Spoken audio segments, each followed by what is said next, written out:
ನಮಸ್ತೆ ಸ್ನೇಹಿತರೆ, story enter ಚಾನಲ್ಗೆ ಸ್ವಾಗತ. ಸ್ನೇಹಿತರೆ, ಒಂದು ಕ್ಷಣ ಯೋಚನೆ ಮಾಡಿ ನೋಡಿ. ನಿಮ್ಮ ಮನೆ ಬಾಗಿಲು ತಟ್ಟುತ್ತಾರೆ. ಬಾಗಿಲು ತೆರೆದರೆ ಪೊಲೀಸ್ ಸಮವಸ್ತ್ರ. ನಾವು ಕ್ರೈಮ್ ಬ್ರಾಂಚ್. ನಿಮ್ಮ ಮನೆಯ ಮೇಲೆ ದೂರು ಇದೆ ಅಂತಾರೆ. ಭಯದಿಂದ ಬಾಗಿಲು ಮುಚ್ಚುತ್ತೀರಾ ಅಥವಾ ಒಳಗೆ ಬಿಡ್ತೀರಾ? ಬೆಂಗಳೂರಿನಲ್ಲಿ ನಡೆದ ಈ ಘಟನೆ ಪೊಲೀಸ್ ಅಲ್ಲದವರೇ ಪೊಲೀಸ್ ಆಗಿ ನಟಿಸಿ ಮನೆಗೆ ನುಗ್ಗಿ ಹಲ್ಲೆ ಮಾಡಿ ಬ್ಯಾಂಕ್ ಖಾತೆ ಖಾಲಿ ಮಾಡಿ 1,42,000 ರೂಪಾಯಿಗಳನ್ನು ದೋಚಿ ಪರಾರಿಯಾದ ಭಯಾನಕ ಕಥೆ. ಇದು ಸಿನಿಮಾ ಅಲ್ಲ, ಇದು ನಿಜವಾಗಿಯೂ ಬೆಂಗಳೂರಿನಲ್ಲಿ ನಡೆದ ಖತರ್ನಾಕ್ ಗ್ಯಾಂಗ್ ಕತೆ. ವಿಷಯದ ಪೂರ್ತಿ ಮಾಹಿತಿಯನ್ನು ನಾವು ಈ ವಿಡಿಯೋದಲ್ಲಿ ನೋಡುತ್ತಾ ಹೋಗೋಣ. ಅದಕ್ಕೂ ಮೊದಲು ನೀವಿನ್ನು ಸ್ಟೋರಿ ಎಂಟರ್ ಚಾನಲ್ಗೆ ಸಬ್ಸ್ಕ್ರೈಬ್ ಆಗಿಲ್ಲ ಎಂದರೆ ಈಗಲೇ ಸಬ್ಸ್ಕ್ರೈಬ್ ಮಾಡಿ ಮತ್ತು ಬೆಲ್ ಐಕಾನ್ ಅನ್ನು ಒತ್ತಿ.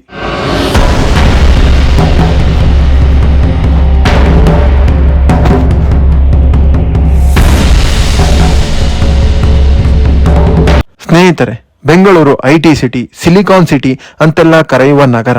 ಆದರೆ ಇಂತಹ ಸುರಕ್ಷಿತ ನಗರದಲ್ಲೇ ಪೊಲೀಸರಂತೆ ನಟಿಸಿ ಮನೆ ದರೋಡೆ ಮಾಡಿದ್ದಾರೆ. ಸ್ಥಳ ವಿದ್ಯಾರಣ್ಯಪುರ ಪೊಲೀಸ್ ಠಾಣೆ ವ್ಯಾಪ್ತಿ, ನರಸೀಪುರ ಲೇಔಟ್. ಡಿಸೆಂಬರ್ 7 ಒಂಟಿ ಮನೆ. ಒಬ್ಬನೇ ಮನೆಯೊಳಗೆ ಇದ್ದ ವ್ಯಕ್ತಿ, ಅದೇ ಈ ಗ್ಯಾಂಗ್ ನ ಟಾರ್ಗೆಟ್ ಆಗಿತ್ತು. ಆ ಒಂಟಿ ಮನೆಯಲ್ಲಿದ್ದದ್ದು ನವೀನ್ KS.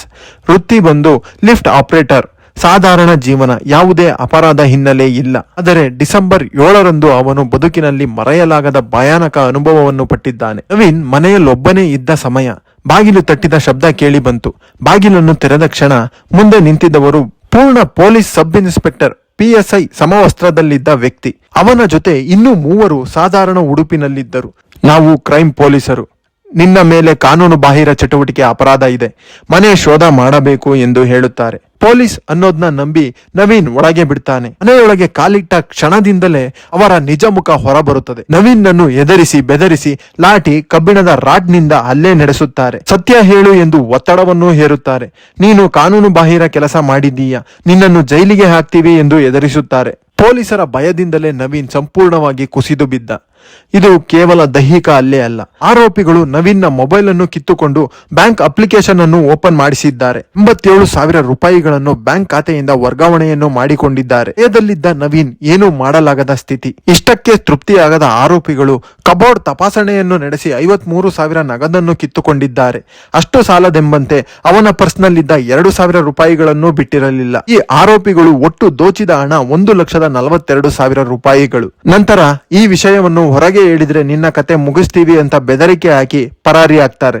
ಅವರು ಹೋದ ನಂತರ ನವೀನ್ನ ಗಾಯಗೊಂಡ ದೇಹ, ಭಯದಿಂದ ನಡುಗುವ ಮನಸ್ಸು, ಇವರು ನಿಜಕ್ಕೂ ಪೊಲೀಸರ ಅಲ್ಲವಾ ಅನ್ನೋ ಸಂಶಯ ಹುಟ್ಟುತ್ತದೆ. ಸ್ವಲ್ಪ ಸಮಯದ ನಂತರ ಧೈರ್ಯ ಮಾಡಿಕೊಂಡ ನವೀನ್ ವಿದ್ಯಾರಣ್ಯಪುರ ಪೊಲೀಸ್ ಠಾಣೆಗೆ ದೂರು ನೀಡುತ್ತಾನೆ. ವಿದ್ಯಾರಣ್ಯಪುರ ಪೊಲೀಸರು FIR ದಾಖಲಿಸಿ ಸ್ಥಳ ಪರಿಶೀಲನೆ ನಡೆಸುತ್ತಾರೆ. ಸುತ್ತಮುತ್ತಲಿನ CCTV ದೃಶ್ಯಾವಳಿಯನ್ನು ಪರೀಕ್ಷಿಸುತ್ತಾರೆ. CCTVಯ ದೃಶ್ಯಗಳಲ್ಲಿ ಕಾರು, ದ್ವಿಚಕ್ರ ವಾಹನ, 4 ಜನರ ಚಲನವಲನಗಳು ಕಂಡುಬರುತ್ತದೆ. ಪೊಲೀಸರು ಮುಖ ಗುರುತಿಸುವ ತಂತ್ರಜ್ಞಾನ, ಮೊಬೈಲ್ ಲೊಕೇಶನ್, ತಾಂತ್ರಿಕ ಸಾಕ್ಷಿಯಾದ ಹಣ ವರ್ಗಾವಣೆಯಾಗಿದ್ದ ಬ್ಯಾಂಕ್ನ ಖಾತೆ, ಈ ಎಲ್ಲವನ್ನು ಜೋಡಿಸಿದಾಗ ಆರೋಪಿಗಳ ಗುರುತು ಪತ್ತೆಯಾಗುತ್ತದೆ.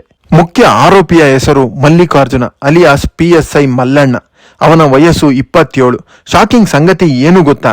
ಈತ 2 ಬಾರಿ PSI ಪರೀಕ್ಷೆಯಲ್ಲಿ ಫೇಲ್ ಆಗಿದ್ದಾನೆ.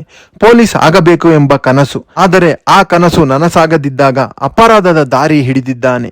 ಮಲ್ಲಿಕಾರ್ಜುನ ನವೆಂಬರ್ ತಿಂಗಳಲ್ಲಿ ಕಾಮಾಕ್ಷಿಪಾಳ್ಯದಲ್ಲಿ PSI ಸಮವಸ್ತ್ರ ಹೊಲಸಿದ್ದಾನೆ. ಪಾರ್ಕ್ಗಳು ಹಾಗೂ ಸಾರ್ವಜನಿಕ ಸ್ಥಳಗಳಲ್ಲಿಯೂ ನಾನು ಪೊಲೀಸ್ ಅಂತ ಹೇಳಿಕೊಂಡು ಜನರಲ್ಲಿ ಹಣ ವಸೂಲಿ ಮಾಡಿದ್ದಾನೆ. ಆದರೆ ಯಾವುದೇ ದೂರು ದಾಖಲಾಗಿರಲಿಲ್ಲ, ಪೊಲೀಸರ ಕೈಗೂ ಸಿಕ್ಕಿರಲಿಲ್ಲ. ಈ ಗ್ಯಾಂಗ್ ನಲ್ಲಿ ಒಟ್ಟು 4 ಇದ್ದರು. ಮೊದಲಿಗೆ ಮಲ್ಲಿಕಾರ್ಜುನ ಅಲಿಯಾಸ್ PSI ಮಲ್ಲಣ್ಣ. ಇವನಿಗೆ 27 ವರ್ಷ, ಸೇಲ್ಸ್ ಮ್ಯಾನ್ ಆಗಿ ಕೆಲಸ ಮಾಡುತ್ತಿದ್ದ. ಮತ್ತೊಬ್ಬ V ಪ್ರಮೋದ್, ಇವನಿಗೆ 30 ವರ್ಷ, ಜಿಮ್ ಟ್ರೈನರ್. ಇನ್ನೊಬ್ಬ HT ವಿನಯ್, 36 ವರ್ಷ, ಬಟ್ಟೆ ಅಂಗಡಿಯ ಉದ್ಯೋಗಿ. ಕೊನೆಯವನು P ಋತಿಕ್, ಇವನಿಗೆ 24 ವರ್ಷ, ಡ್ರೈವರ್ ಆಗಿ ಕೆಲಸ ಮಾಡುತ್ತಿದ್ದ. ಈ ಮೇಲ್ಕಂಡ ಎಲ್ಲರೂ ಯಶವಂತಪುರ ಮತಿಕೆರೆಯ ನಿವಾಸಿಗಳಾಗಿದ್ದಾರೆ. ಐಷಾರಾಮಿ ಜೀವನಕ್ಕೆ ಆಸೆ ಬಿದ್ದು ಅಪರಾಧದ ದಾರಿ ಹಿಡಿದಿದ್ದಾರೆ. ತಾಂತ್ರಿಕ ಸಾಕ್ಷಿ, CCTV, ಮೊಬೈಲ್ ಲೊಕೇಶನ್ ಎಲ್ಲವೂ ಪಕ್ಕ ಆದ ನಂತರ ಡಿಸೆಂಬರ್ 10 ಪೊಲೀಸರು 4 ಆರೋಪಿಗಳನ್ನು ಬಂಧಿಸಿದ್ದಾರೆ. ಪೊಲೀಸರು ಇವರಿಂದ 45,000 ರೂಪಾಯಿ ನಗದು, ಸುಮಾರು 6 ಲಕ್ಷ ಮೌಲ್ಯದ ಕಾರು, ದ್ವಿಚಕ್ರ ವಾಹನಗಳು, ನಕಲಿ PSI ಪೊಲೀಸ್ ಸಮವಸ್ತ್ರ ಇವುಗಳನ್ನೆಲ್ಲವನ್ನು ವಶಪಡಿಸಿಕೊಂಡಿದ್ದಾರೆ. ಪೊಲೀಸರು ಹೇಳುವಂತೆ ಮಲ್ಲಿಕಾರ್ಜುನ ಈ ಹಿಂದೆ ಸಣ್ಣ ಪುಟ್ಟ ಅಪರಾಧಗಳಲ್ಲಿ ತೊಡಗಿದ್ದ, ಆದರೆ ಯಾವುದೇ ಕೇಸ್ ದಾಖಲಾಗಿರಲಿಲ್ಲ. ಈ ಬಾರಿ ದರೋಡೆ ಪ್ಲಾನ್ ಮಾಡಿ ಸಿಕ್ಕಿಬಿದ್ದಿದ್ದಾನೆ ಎಂದು. ಸ್ನೇಹಿತರೆ, ಇಂದಿನ ದಿನಗಳಲ್ಲಿ ಆರೋಪಿಗಳ ಸಂಖ್ಯೆಗಳು ಹೆಚ್ಚುತ್ತಲೇ ಇವೆ. ನಾವು ಎಷ್ಟು ಎಚ್ಚರಿಕೆಯಿಂದ ಇದ್ದರೂ ನಮ್ಮನ್ನು ಮೋಸ ಮಾಡುವವರು ನಮ್ಮ ಸುತ್ತಮುತ್ತಲೂ ಇದ್ದೇ ಇರುತ್ತಾರೆ. ಪೊಲೀಸ್ ಸಮವಸ್ತ್ರ ನೋಡಿ ತಕ್ಷಣ ನಂಬಬೇಡಿ. ಬಾಗಿಲು ತೆರೆಯುವ ಮೊದಲು ಪರಿಶೀಲಿಸಿ. ID ಕಾರ್ಡ್ ಕೇಳಿ. ಸಂಶಯ ಬಂದರೆ ತಕ್ಷಣ 112ಗೆ ಕರೆ ಮಾಡಿ. ಪೊಲೀಸ್ ಅನ್ನೋ ಪದಕ್ಕೆ ಇರುವ ನಂಬಿಕೆಯನ್ನು ಕೆಲವರು ಅಪರಾಧಕ್ಕೆ ಬಳಸಿಕೊಳ್ಳುತ್ತಿದ್ದಾರೆ. ಆದರೆ ಬೆಂಗಳೂರು ಪೊಲೀಸರು ವೇಗದ ತನಿಖೆ, ಅಪರಾಧಿಗಳ ಬಂಧನದಿಂದ ಇಂದು ಕಾನೂನು ಇನ್ನೂ ಗಟ್ಟಿಯಾಗಿದೆ ಅನ್ನೋದನ್ನು ತೋರಿಸಿದ್ದಾರೆ. ಸ್ನೇಹಿತರೆ, ಈ ವಿಷಯದ ಬಗ್ಗೆ ನಿಮ್ಮ ಅನಿಸಿಕೆ, ಅಭಿಪ್ರಾಯಗಳನ್ನು ಕೆಳಗೆ ಕಮೆಂಟ್ ಬಾಕ್ಸ್ ನಲ್ಲಿ ತಿಳಿಸಿ. ವಿಡಿಯೋ ಲೈಕ್ ಮಾಡಿ ಮತ್ತು ಚಾನೆಲ್ ಅನ್ನು ಸಬ್ಸ್ಕ್ರೈಬ್ ಮಾಡಿ. ಮತ್ತೊಂದು ಹೊಸ ಮಾಹಿತಿಯೊಂದಿಗೆ ನಿಮ್ಮನ್ನು ಭೇಟಿ ಮಾಡುತ್ತೇನೆ. ಧನ್ಯವಾದಗಳು.